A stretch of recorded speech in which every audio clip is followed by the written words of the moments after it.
Ek het 'n vraag vir die persoon wat in beheer is van die robots, veral die een hier by Oranje Meisie Skool.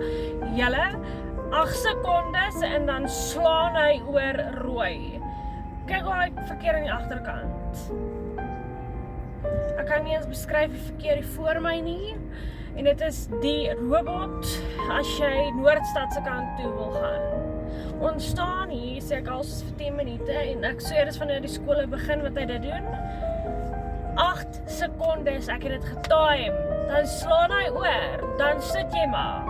Die verkeer beweeg nie. Die verkeer beweeg glad nie.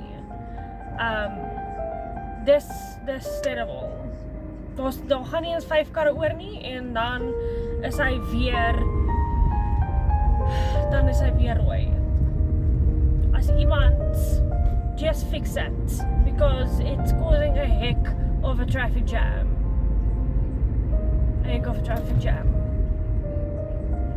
Ons is 5 karre oor en daar is hy weer rooi. No. Vooral as dit later in die oggend raak, dat dit raak hektiek.